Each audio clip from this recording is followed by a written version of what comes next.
وأحسن منك لم تر قط عيني وأجمل منك لم تلد النساء خلقت مبرأ من كل عيب خلقت مبرأ من كل عيب كأنك قد خلقت كما تشاء كتاب أنزلناه إليك مبارك ليدبروا آياته وليتذكر أولو الألباب. یہ کتاب برکت والی ہے جسے ہم نے آپ کی طرف نازل فرمایا ہے تاکہ دانش مند لوگ اس کی آیتوں میں غور و فکر کریں اور نصیحت حاصل کریں. اللہم صلی اللہ سیدنا محمد وعلی آل سیدنا محمد بعدد کل ذرۃ مئۃ الف الف مرۃ. سامعین و ناظرین کرام، السلام علیکم ورحمۃ اللہ وبرکاتہ. سامعین کرام، سورہ احزاب آیت نمبر 38 اور 39. موضوع: رسول صلی اللہ علیہ وسلم کی حیثیت کیا ہے. اس کے ساتھ سامعین کرام آج کے سبق کا آغاز کرتے ہیں. سب سے پہلے گزشتہ سبق کا اعادہ ہوگا. وَإِذْ تَقُولُ لِلَّذِي أَنْعَمَ اللَّهُ عَلَيْهِ وَأَنْعَمْتَ عَلَيْهِ أَمْسِكْ عَلَيْكَ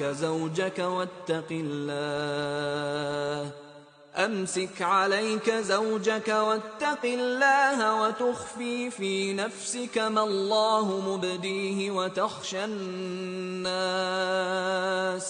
وتخشى الناس والله أحق أن تخشاه فلما قضى زيد منها وطرا زوجناكها لكي لا يكون على المؤمنين حرج في أزواج أدعيائهم إذا قضوا منهن وطرا وكان أمر الله مفعولا. اور اے حبیب، یاد کیجئے جب آپ نے اس شخص سے فرمایا جس پر اللہ نے انعام فرمایا تھا اور اس پر آپ نے بھی انعام فرمایا تھا کہ تو اپنی بیوی زینب کو اپنی زوجیت میں روکے رکھ اور اللہ سے ڈر، اور آپ اپنے دل میں وہ بات پوشیدہ رکھ رہے تھے جسے اللہ ظاہر فرمانے والا تھا، اور آپ دل میں حیان لوگوں کی تانا زنی کا خوف رکھتے تھے.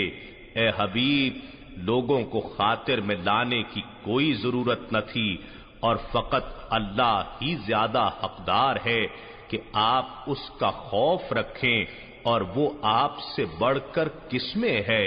پھر جب آپ کے متبنہ زید نے اسے طلاق دینے کی غرض پوری کر دی تو ہم نے اس سے آپ کا نکاح کر دیا تاکہ مومنوں پر ان کے منہ بولے بیٹوں کی بیویوں کے ساتھ نکاح کے بارے میں کوئی حرج نہ رہے، جبکہ طلاق دے کر وہ ان سے بے غرض ہو گئے ہوں، اور اللہ کا حکم تو پورا کیا جانے والا ہی تھا. سامعین کرام، سورہ احزاب آیت نمبر 38. لفظی ترجمہ: ما کان علی النبی، نہیں ہے نبی پر، من حرجن کوئی حرج، فیما فرض اللہ لہ، جو اللہ نے ان کے لیے مقرر کیا ہے. سنت اللہ، یہ اللہ کا طریقہ ہے، دستور ہے. الذین خلوا من قبل، جو گزرے ہیں ان سے پہلے. وکان امر اللہ قدرا مقدورا، اور اللہ تعالیٰ کا حکم جو ہے مقرر کیا ہوا ہے اندازے سے. الذین، یہ وہ لوگ ہیں، یبلغون رسالات اللہ، جو پہنچاتے ہیں اللہ تعالیٰ کے پیغامات. وَيَخْشَوْنَهُ، اور اس سے ڈرتے ہیں. وَلَا يَخْشَوْنَ أَحَدًا إِلَّا اللَّهُ، اور اللہ کے سوا کسی سے نہیں ڈرتے۔ وکفیٰ باللہ حسیبہ، اللہ تعالیٰ حساب لینے کے لیے کافی ہے۔ سامعین اکرام، اہم آیت ہے، تھوڑا سا توجہ سے سنیں۔ اور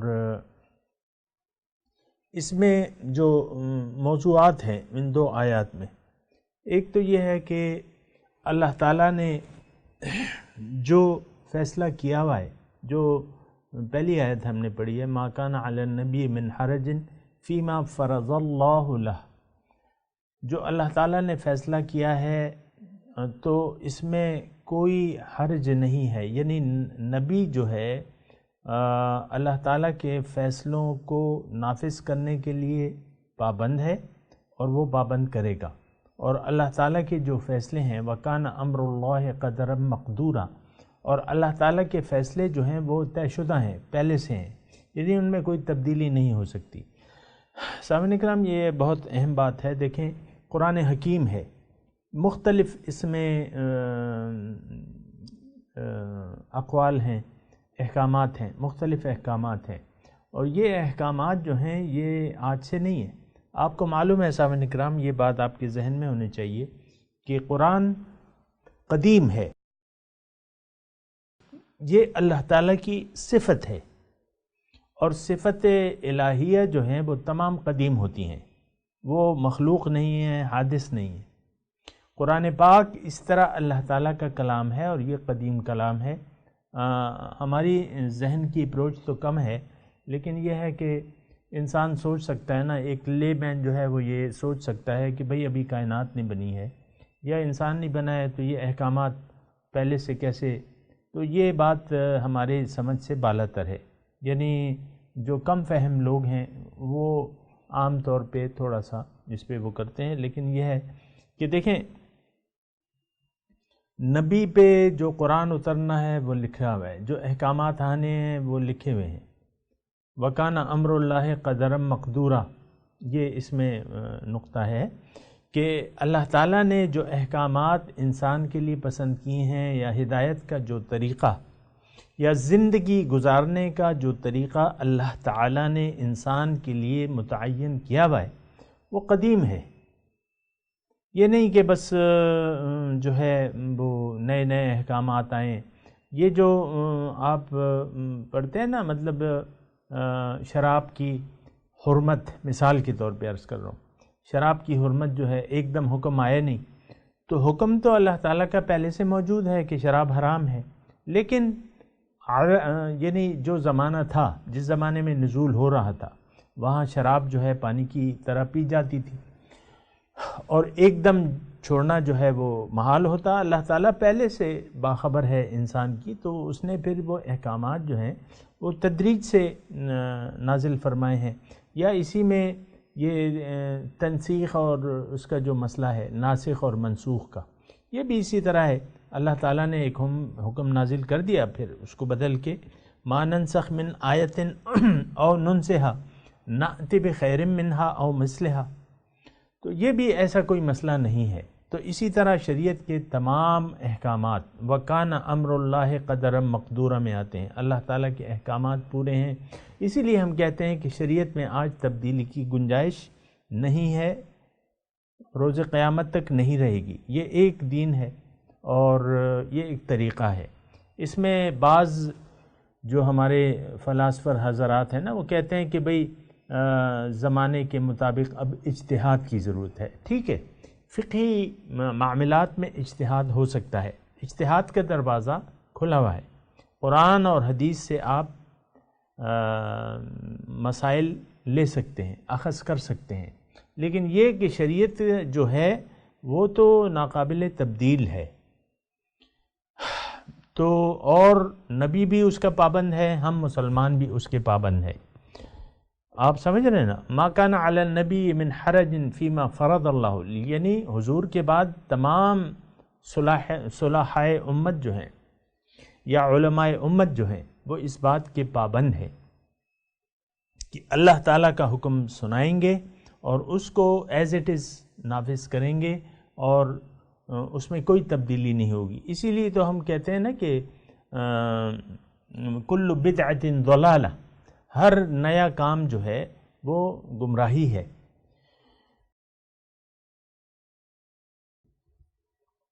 تو بہرحال وہ بدعت جو ہے تو وہ اسی پھر تناظر میں آتی ہے کہ آپ قرآن اور حدیث کے خلاف جو ہے تو وہ کوئی نیا طریقہ اپنا لیں، تو یہ مطلب ایسی باتیں ہیں سامعین کرام۔ بہرحال تو یہاں جو خاص کر یہ سورہ احزاب جن حالات کے تناظر میں یا شان نزول کے مطابق، کیا ایک تو متبنہ کا مسئلہ تھا، پھر متبنہ کی آپ نے شادی کر دی، اس نے اگر اپنی بیوی کو طلاق دے دی تو وہ پھر نبی لے سکتا ہے وہ، کیونکہ وہ اس کا بیٹا تو ہے ہی نہیں۔ پھر 4 شادیاں اس وقت تھیں حضور کی، اور یہ حضرت زینب جو تھی وہ 5ویں تھی۔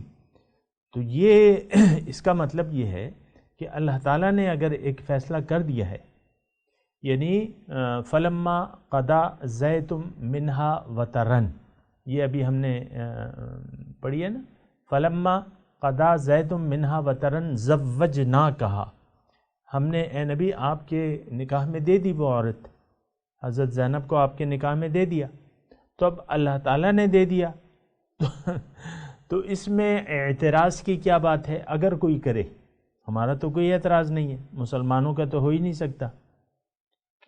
تو اب جو اعتراض کرتے ہیں تو اس کے بارے میں تو پھر یہ ہے نا کہ اللہ تعالیٰ نے فرمایا کہ کفا باللہ حسیبہ، حساب کے لیے پھر میں کافی ہوں ان سے۔ دیکھیں، نیکی اور بدی، ایک بات نوٹ کر لیں، نیکی کیا ہے، بدی کیا ہے؟ جو اللہ تعالیٰ کہے کہ یہ حکم ہے، یہ کام ایسے کرنا ہے، وہ نیکی ہے۔ جس سے روکے کہ یہ کام نہ کرو، وہ بدی ہے۔ ہماری آپ کی خواہشات سے شریعت نہیں بنتی ہے سامعین کرام، اور یہ طریقہ نہیں ہے۔ اکثر لوگ جو ہیں شریعت میں یعنی اعتراض کرتے ہیں۔ مثال کے طور پہ قربانی کے بارے میں بہت سے لوگ کہتے ہیں کہ بھئی یہ پیسوں کا ضیاع ہے اور یہ ہے اور وہ ہے۔ معلوم ہوں گے آپ کو ایسے لوگ ہیں، ایسے اللہ تعالیٰ کی لعنت ہو ان پہ جو قرآن میں اعتراض کرتے ہیں، اللہ کے رسول کے طریقے میں جو احکامات ہے اس میں اعتراض کرتے ہیں، ان پہ اللہ تعالیٰ کی لعنت ہوگی اور ہو۔ تو اس طریقے سے مختلف شریعت کو آج توڑ مڑوڑ دیا گیا ہے، تو ایسی باتیں غلط ہیں سامعین اکرام۔ جو قرآن اور حدیث سے جو باتیں ثابت ہیں ان کا اتباع جو ہے وہ لازم ہے، اور ان کے خلاف اب یہاں جو ہے وہ ہم جو پڑھ رہے ہیں، ما کان علی النبی من حرج، نبی پر کوئی تنگی نہیں ہے، کوئی حرج نہیں ہے، یعنی اللہ تعالیٰ نے جو فیصلے نافذ کر دیے ہیں یا جو بھی فیصلے ہیں یہاں پہ خاص شان نزول کے مطابق، تو ایک تو منہ بولا بیٹا جو ہے حضرت زید، وہ آپ کا بیٹا نہیں ہے، نمبر 1۔ پھر اگر وہ اپنی بیوی کی سے الگ ہو جائے اور تو وہ اس کی منکوحہ یا طلاق یافتہ بیوی جو ہے وہ آپ کے لیے حلال ہے۔ یہ اصل میں وہاں ایسے رواجات تھے، اور پھر ان رواجوں کو توڑنے کے لیے نبی کو حکم اللہ تعالیٰ نے دیا، نبی نے وہ کام کیا، اور نکاح جو ہے وہ اللہ تعالیٰ نے فرما دیا۔ بہرحال یہ ساری آیت اس تناظر میں آپ نے دیکھنی ہے۔ اب یہ جو اگلی آیت نمبر 39 ہے، الذین یبلغون رسالات اللہ، یہ بڑی اہم آیت ہے، ذرا غور سے پڑھیں کہ یہ نبی کی ہستیاں جو ہیں یہ وہ ہیں۔ یہ دیکھیں اس میں نبی کی شان بیان ہو رہی ہے۔ تھوڑا سا کان کھول لیں، ایک کان بند کر دیں، ایک کان کھلا رکھیں کہ جو آپ سن رہے ہیں اسے آپ، تو نبی کی شان اس میں بیان ہو رہی ہے۔ یہ نبی کون لوگ ہوتے ہیں؟ یبلغون رسالات اللہ، جو اللہ کے پیغامات پہنچاتے ہیں، من وعن، ویخشونہ، اللہ سے ڈرتے ہیں، لا یخشون احدا الا اللہ، اللہ کے سوا کسی سے بھی نہیں ڈرتے۔ یعنی دیکھیں ایک بات یہ ہے، نوٹ کر لیں کہ نبی جو ہے وہ معصوم ہوتا ہے، ایک بات، یعنی ہر کمی سے پاک ہوتا ہے، وہ افضل ترین ہوتا ہے، مخلوقات میں افضل ترین ہستی ہوتی ہے، وہ منتخب شدہ ہوتا ہے، وہ اپنی خواہشات اس کی نہیں ہوتی. قرآن میں ہے ما ينطق عن الهوى ان هو الا وحی یوحی، جو کچھ بھی کہتے ہیں وہ وہی ہوتی ہے، اپنی مرضی سے اپنی خواہش سے کچھ نہیں کہتے. نبی اپنی خواہش سے نہ کچھ کہتا ہے نہ کرتا ہے. ایک بات اصولی طور پہ یہ باتیں یاد رکھیں جو قرآن سے ثابت ہیں، میں آپ کو بتا رہا ہوں. پھر نبی سب سے زیادہ ڈرنے والا ہوتا ہے. نبی صلی اللہ علیہ وسلم نے بھی یہی فرمایا کہ میں سب سے زیادہ ڈرنے والا ہوں. اپنی امت سے فرمایا کہ تم میں سب سے زیادہ میں ڈرنے والا ہوں. یہاں اللہ تعالیٰ فرما رہا ہے وَيَخْشَوْنَهُ وَلَا يَخْشَوْنَ أَحَدًا إِلَّا اللَّهُ، وہ اس سے ڈرتے ہیں اور اس کے سوا کسی سے نہیں ڈرتے. اب یہاں میں آپ کو تھوڑا سا لے چلوں گا آیت نمبر 37 کی طرف. اِذْ تَقُولُ لِلَّذِي أَنْعَمَ اللَّهُ عَلَيْهِ وَأَنْعَمْتَ عَلَيْهِ أَمْسِكْ عَلَيْكَ زَوْجَكَ وَاتَّقِ اللَّهَ، اللہ سے ڈرو اور اپنی بیوی کو طلاق نہ دو. وَتُخْفِي فِي نَفْسِكَ مَا اللَّهُ مُبْدِيهِ وَتَخْشَى النَّاسَ وَاللَّهُ أَحَقُّ أَن تَخْشَاهُ، آپ لوگوں سے ڈرتے ہیں اور اللہ زیادہ مستحق ہے کہ آپ اس سے ڈریں. اب مثال کے طور پہ میں آپ کو یہ پہلے بھی کہہ چکا ہوں صاحب کرام کہ جہاں نبی سے خطاب ہے یہاں ایسی باتیں ہیں مثال کے طور پہ کہ آپ لوگوں سے ڈرتے ہیں اور آپ کچھ چھپاتے ہیں جس کو اللہ تعالیٰ ظاہر کرنا چاہتا ہے اور اللہ تعالیٰ زیادہ مستحق ہے. یعنی یہ میں نے آپ کو کہا ہے کہ جب نبی کا اس طریقے سے ذاتی تخاطب ہو اللہ تعالیٰ کا، وہ آپ چھوڑ دیں نبی پہ اور اللہ تعالیٰ پہ. یہ نبی اور اللہ کے مابین اس کا میں نے آپ کو حاصل بتا دیا تھا کہ یہ خطاب جو ہے یہ یعنی اس میں ہماری لیے ہدایت کیا ہے وہ میں نے آپ کو بتا دی تھی.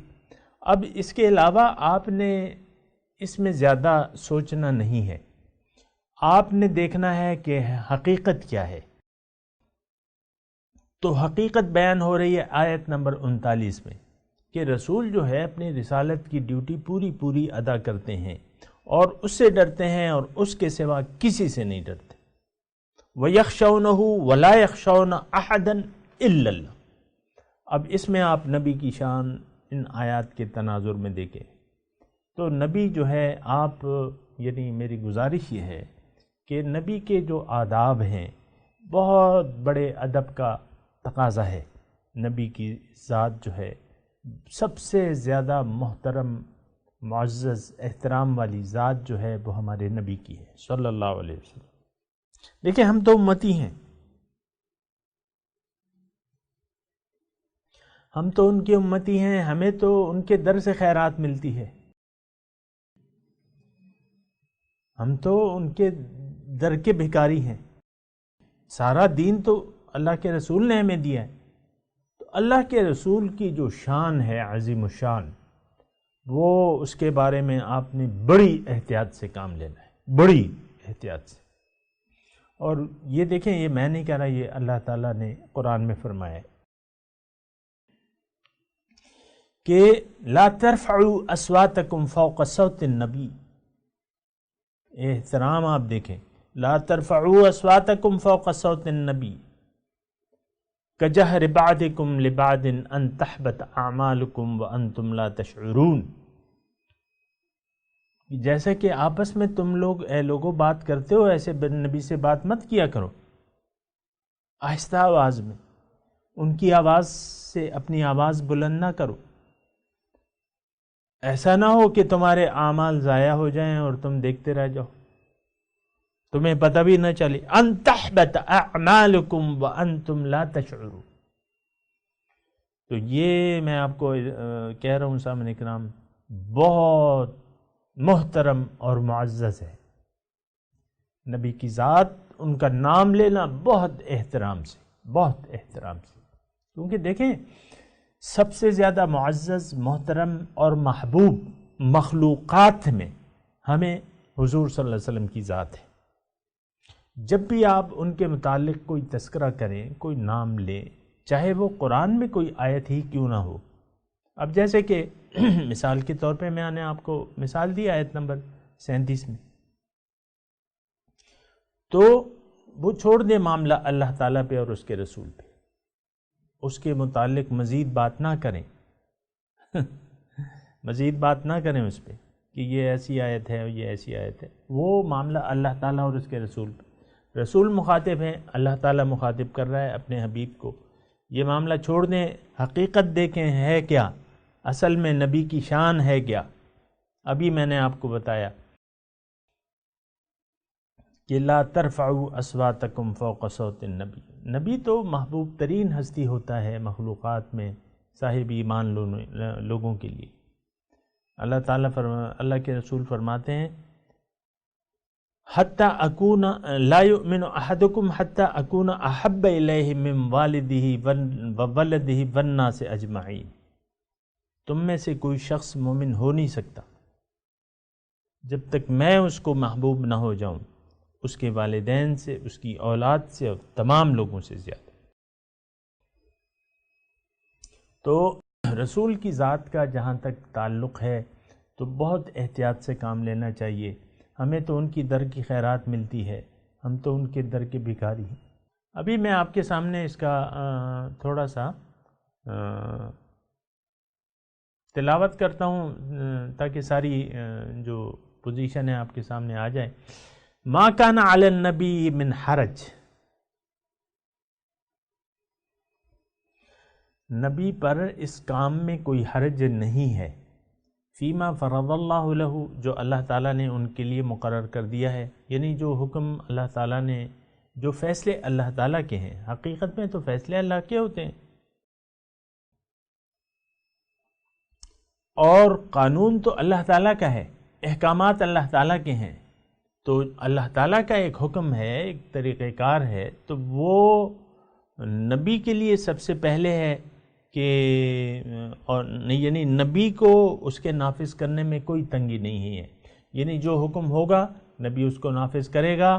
اس میں جو ہے وہ اللہ تعالیٰ کے پیغامات پہنچائے گا اور اپنی زندگی میں اللہ سے ڈرے گا اور اللہ سے علاوہ کسی سے نہیں ڈرے گا. تو بہرحال ما کان علی النبی من حرج، نبی پر اس کام میں کوئی حرج یعنی تنگی نہیں ہے. فیما فرض اللہ لہ، جو اللہ نے اس کے لیے مقرر کیا ہے. سنت اللہ، یہ اللہ تعالیٰ کا دستور ہے، طریقہ ہے. الذین خلو من قبل، وہ لوگ جو اس سے پہلے گزر چکے ہیں. وکان امر اللہ قدرا مقدورا، اور اللہ تعالیٰ کا حکم مقرر کیا ہوا ہے اندازے سے. یعنی اللہ تعالیٰ کے احکامات ایک تو قابل عمل ہیں اور اللہ تعالیٰ نے اس کے متعلق فیصلہ کر چکے ہیں. اب صرف یہ ہے یبلغون رسالات اللہ، یہ وہ لوگ ہیں جو اللہ تعالیٰ کے پیغامات پہنچاتے ہیں. یعنی اللہ تعالیٰ کے جو احکامات ہیں، رسول کا کام کیا ہے؟ پیغام پہنچانے والا. تو وہ جو اللہ تعالیٰ کے احکامات ہیں تو رسول پہ کوئی تنگی نہیں ہے، یعنی وہ ان پہ کوئی حرج نہیں ہے. وہ پہنچائیں گے اللہ تعالیٰ کے احکامات اور اس سے ڈریں گے. وہ رسول جو ہیں، وہ پیغمبر جو ہیں، وہ اللہ سے ڈریں گے. یعنی پیغام رسائی میں صرف اللہ کا خیال رکھیں گے. وَلَا يَخْشَوْنَ أَحَدًا إِلَّا اللَّهُ، اللہ کے سوا کسی سے نہیں ڈریں. وَكَفَى بِاللَّهِ حَسِيبًا، اور اللہ تعالیٰ کافی ہے حساب کتاب کے لیے. اس کا مطلب کیا ہے؟ یعنی دیکھیں، حق کی تو مخالفت ہوتی ہے، وہ حق نہیں ہے جس کی مخالفت نہ ہو. یہ ایک بات جو ہے نوٹ کر لیں، حق ہمیشہ سچ. اصل میں بات کیا ہے؟ اصل میں بات یہ ہے کہ جھوٹ عام ہے، معاشرے میں جھوٹ عام ہے. لوگ جھوٹ کو سچ سمجھنے لگے ہیں. جھوٹ کو سچ، مثال کے طور پہ میں عرض کرتا ہوں، یہ ایک تھوڑا سا وسیع مضمون ہے، تھوڑا سا ذہن کھلا رکھیں اس کے لیے. لوگوں نے جھوٹ کو سچ سمجھ لیا ہے. مثال کے طور پہ ہم ہیں، انسان ہیں، ہماری ایک ظاہری ہستی ہے اور ایک ظاہر دنیا ہے ہمارے سامنے. اب یہ یعنی یہ تو ایک آپ کو معلوم ہے کہ یہ ایک مجاز ہے. ہماری حقیقت، ہم غیر حقیقی ماحول میں رہ رہے ہیں. یعنی اس کا اپنا کوئی ایسا وجود نہیں ہے. ہم مثال کے طور پہ انسان ہے، اس کا اصل وجود تو اس کے اندر ہے، وَنَفَخْتُ فِيهِ مِن رُوحِي، اب اصل تو وہ امر ربی ہے ہمارے اندر جو ہے، ہماری حقیقت جو ہے وہ اللہ کا وہ حکم ہے، وہ امر ہے جو ہمارے اندر ہے، روح اور جسم مل کے ایک۔ اچھا اب ہم اگر کہیں کہ میں تو صرف یہی ہوں، میں تو یہ ہوں، میں تو مرد ہوں، میں تو عورت ہوں، اور میں بوڑھا ہوں، میں جوان ہوں، میں بوڑھا ہوں، میں بچہ ہوں، یہ عام طور پہ یہ میں کی آپ نے رٹ جو لگائی بھی ہے نا، اس کا مطلب یہ ہے یہ ساری جھوٹی باتیں ہیں۔ آپ نہ یہ ہیں، نہ آپ کی حقیقت یہ ہے، جو ظاہر ہے وہ تو اصل نہیں ہے آپ کا۔ اگر آپ کہیں کہ یہی اصل ہے، جیسا کہ آج ہم نے سمجھ لیا ہے، تو پھر یہ ہے کہ اس کا مطلب یہ ہے کہ آپ تو جھوٹ پہ آپ نے یقین کر لیا ہے۔ پھر اسی طرح دنیا ہے، دنیا کو آپ نے محبوب بنا لیا ہے، دنیا ہی آپ کا مستقبل، یہ تو جھوٹ ہے، دنیا تو آپ کا مستقبل ہے ہی نہیں، یہ تو آپ سے رہ جائے گا۔ اور یہ جو کچھ بھی ہے آپ کے سامنے، مثال کے طور پہ آپ کا اپنا جسم ہے، آپ کے ساتھ آپ کی بیوی ہے، والدین ہیں، آپ کی اولاد ہے، آپ سب کہہ رہے ہیں یہ میرے ہیں، اور آپ ظاہری انما اتخذتم اوثانا من دون اللہ اوثانا مودۃ بینکم فی الحیات الدنیا، مضمون ذرا